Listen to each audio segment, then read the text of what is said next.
Hello everyone. आज हम इस वीडियो में डिस्कस करेंगे जो सीजीएल 2024 का है पेपर, उसके सेफ स्कोर के बारे में। ठीक है, कि सेफ स्कोर कितना हो सकता है। एग्जैक्ट कट ऑफ का मतलब रिजल्ट आने से पहले आइडिया नहीं लगाया जा सकता, पर अभी जो है हम एक रेंज देखेंगे कि किस कैटेगरी में कितनी रेंज तक सेफ स्कोर हो सकता है, और ये भी कैसे कि जो वैकेंसीज़ हैं और कितने जो स्टूडेंट्स क्वालिफाइड किए जाते हैं टीयर 1 में उसके अकॉर्डिंग, और जो प्रीवियस ईयर की कट ऑफ्स हैं उनके अकॉर्डिंग। क्योंकि पेपर बहुत ऊपर नीचे नहीं हो सकता है। ये है कि कोई शिफ्ट हार्ड आ जाए, कोई इजी आ जाए, तो उनमें नॉर्मलाइजेशन होके उनको बराबर कर दिया जाता है। ठीक है, तो स्टार्ट करते हैं। सबसे पहले हम देखेंगे जो फाइनल वैकेंसीज़ है और उसमें जो बच्चे क्वालिफाइड किए गए हैं टीयर 1 में वो 2020 का देखें तो 2020 में वैकेंसीज़ थी 7108, और जो स्टूडेंट्स क्वालिफाइड किए गए वो किए गए लगभग 16 टाइम्स, और कितने 1,14,135 स्टूडेंट्स क्वालिफाइड हुए।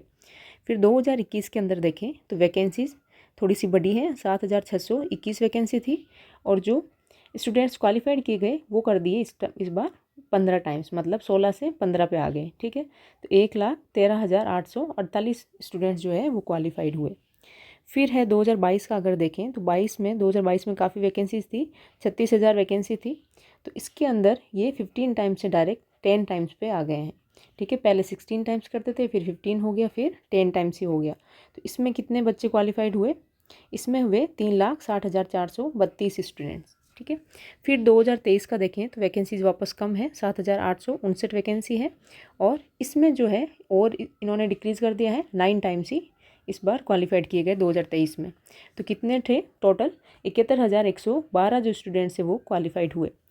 फिर 2024 में अगर हम देखें तो जो है वैकेंसीज हमारे पास अभी कितनी है? वैकेंसी 17,727 वैकेंसी है। तो 2023 से वापस ये इंक्रीज़ हुई है, और इसमें अगर हम देखें तो ये हर बार डिक्रीज़ हो रहा है जो स्टूडेंट्स क्वालिफाइड कर रहे हैं नंबर ऑफ़ टाइम्स। तो उसमें है कि इस बार भी ये इंक्रीज़ तो करने से रहे, तो या तो 9 टाइम्स हो सकता है, या फिर थोड़ा और कम कर दे तो 8.5 टाइम्स, या हम मेन जो कंसिडर करेंगे 8 टाइम्स ही कंसिडर करके चलते हैं, क्योंकि ये थोड़ा थोड़ा कम ही कर रहे हैं। ठीक है, तो 9 टाइम्स में देखें तो कितना होता है? 1,59,543 स्टूडेंट्स होते हैं। 8.5 टाइम्स में अगर हम देखें तो 1,50,679 होते हैं, और 8 टाइम्स में देखें तो 1,41,816 स्टूडेंट्स जो है क्वालिफाइड होते हैं टीयर 1 में।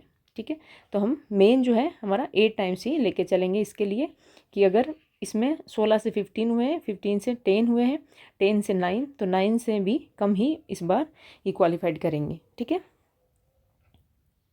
आगे और अगर देखें तो इसमें जो है अब हम देखेंगे कट ऑफ। ठीक है, तो प्रीवियस ईयर की कट ऑफ गई है, तो 2020 में अगर देखें तो जो जनरल की कट ऑफ गई है वो गई है 132, 132.37 गई है।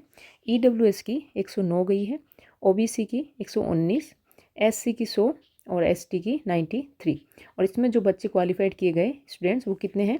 1,14,135, जो कि कितने टाइम्स थे? ये थे 16 टाइम्स। ठीक है, और इसमें जो वैकेंसीज थी वो टोटल कितनी थी? 7,108 ये थी वैकेंसीज। तो 2020 में 132 गई है। तो 2021 का अगर देखें तो 2021 में गई है 130, जो जनरल की गई है 130, EWS की गई है 109, सेम है।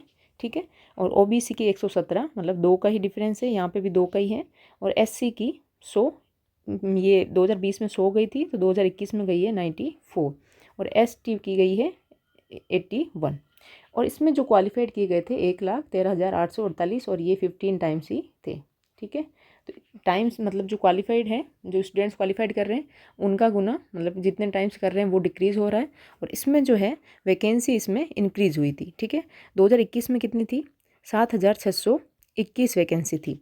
तो इसमें जो है इनका 2021 का वैकेंसी इंक्रीज़ हुई है, बट यहाँ पे अगर हम देखें तो कट ऑफ ज़्यादा डिक्रीज़ नहीं हुई है, हल्का सा फ़र्क है। ठीक है, क्योंकि एक यहाँ पे भी ये मैटर करता है कि इन्होंने जो यहाँ 16 टाइम्स किए थे और यहाँ 15 टाइम्स ही किए हैं। फिर देखें अगर 2022 में, तो 2022 में वैकेंसीज थी 36,001। ठीक है, और इसकी जो कट ऑफ गई है इसकी काफ़ी कम गई है कट ऑफ, क्योंकि इसमें वैकेंसीज बहुत ज़्यादा थी। ठीक है, और इस टाइम पे जो पैटर्न भी चेंज हुआ है CGL का, तो इसमें जो जनरल की कट ऑफ गई है वो कितनी है? 114, और EWS की 102, OBC की गई है 114, सेम गई है ओबीसी और जनरल की। यहाँ पे एससी की गई है 89 और एसटी की गई है 77। और यहाँ पे जो क्वालिफाइड किए गए वो किए गए थे 10 टाइम्स, जो कि कितने हैं 3,60,432 स्टूडेंट्स क्वालिफाइड किए गए। फिर 2023 में अगर देखें तो यहाँ पे वैकेंसीज़ वापस डिक्रीज़ हुई है, कितनी है 7,859 वैकेंसीज़, ठीक है। और जो कट ऑफ गई है 2023 की वो गई है 150। तो अगर यहाँ पे देखें तो ये वैकेंसीज़ और 2021 की और 2023 की लगभग है, पर यहाँ की कट ऑफ और यहाँ की कट ऑफ में बहुत ज़्यादा डिफरेंस है। तो इसका एक तो है यहाँ पे कि यहाँ बच्चे मतलब 16 टाइम्स 15 टाइम्स हो रहे थे और यहाँ पे 10 से 9 टाइम्स ही इन्होंने कर दिए हैं। तो एक तो जो स्टूडेंट्स क्वालिफाइड किए गए वो कम किए गए, और दूसरा जो है इसमें फैक्टर वो है कंपटीशन, ठीक है। तो हर ईयर मतलब हर साल के साथ कंपटीशन और बढ़ रहा है। तो ग्रेजुएशन की अगर देखें तो कितनी है 150, ईडब्ल्यूएस की गई है 143, ओबीसी की 145, एससी की गई है 126 और एसटी की गई है 118। और जो क्वालिफाइड किए गए वो थे 71,112 स्टूडेंट्स, ठीक है। इन सब के अकॉर्डिंग अगर हम 2024 का देखें, मतलब एग्जैक्ट तो पता नहीं लगा सकते पर एक रेंज देख सकते हैं। तो 2024 में जो वैकेंसीज है वो कितनी है 17,727, ठीक है। 17,727 वैकेंसी है 2024 के अंदर। तो अगर जनरल की देखें अगर मतलब सेफ स्कोर, कट ऑफ नहीं बोल सकते, सेफ स्कोर बोल सकते हैं कि किससे कितने के बीच कितना मतलब जो है स्टूडेंट्स को टारगेट लेके चलना चाहिए, ठीक है। तो इसमें अगर देखें तो इसकी लगभग डबल ही है 2023 से वैकेंसीज, ठीक है। तो यहाँ पे कितनी होनी चाहिए कि 135 से 140 तक का जो सेफ स्कोर है वो हम मान सकते हैं, ठीक है। इसमें यूँ है कि हो सकता है कि -5 और भी कर दूँ, पर इससे ज़्यादा जो है बहुत ज़्यादा भी नहीं जाने वाली और बहुत कम भी नहीं जाने वाली, क्योंकि कंपटीशन भी हर साल के साथ बढ़ रहा है, ठीक है। ईडब्ल्यूएस की अगर देखें तो ईडब्ल्यूएस की हम मान सकते हैं कि 130, मतलब ओबीसी से ईडब्ल्यूएस का 1-2 मार्क्स का फ़र्क रहता है, तो 182 से 132 तक कर सकते हैं इसका, ठीक है। ओबीसी का अगर देखें तो ओबीसी का 130 से 135 कर सकते हैं, तो लगभग। और ये जो है ये मैं फाइनल जो नॉर्मलाइजेशन होने के बाद का जो कट ऑफ है, बाद के जो स्कोर हैं उनका बता रही हूँ, ठीक है।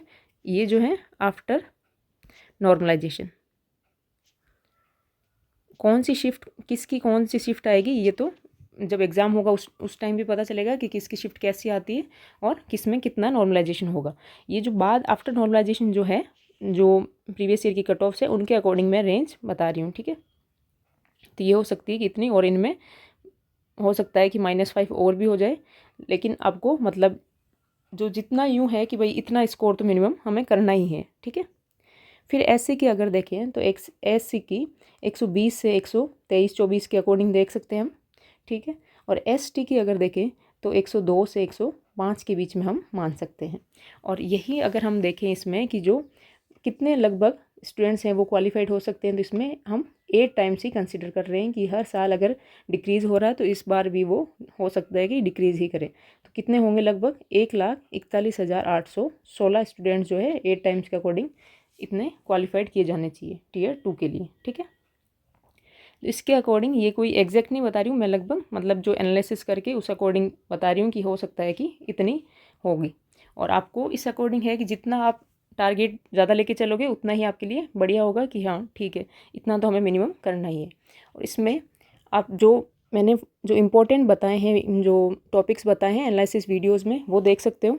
उन किस पे ज़्यादा फोकस करना है, फोकस ऑन इम्पोर्टेंट टॉपिक्स, ठीक है। जो जो इम्पोर्टेंट टॉपिक्स है उन पे ज़्यादा फोकस रखिए, इम्पोर्टेंट टॉपिक्स। और ये मैंने सारे इनकी हर सेक्शन वाइज मैंने वीडियोस डाली थी, उसमें उसकी प्लेलिस्ट जो सीजीएल 2024 की जो एक प्लेलिस्ट बना रखी है मैंने, उसमें आप देख सकते हो कि सारे अलग अलग सेक्शन के कौन कौन से जो टॉपिक हैं वो ज़्यादा इंपॉर्टेंट है, उन पे ज़्यादा फोकस करना है। फिर रिवीजन, ठीक है, मेन रिवीजन करते रहिए जितने भी दिन बचे हैं। सेक्शनल मॉक देते रहिए, सेक्शनल जो अलग अलग सेक्शन के हैं, प्लस फुल मॉक, ठीक है। फुल मॉक लगभग डेली या अल्टरनेट डेज पे फुल मॉक देते रहिए और इनका जो है अच्छे से वापस एनालिसिस करिए, ठीक है। बाकी ज़्यादा दिन नहीं रह गए सीजीएल के, तो आप अच्छे से प्रिपरेशन करिए। ओके, ये वीडियो हमारा इतना ही है। Thank you.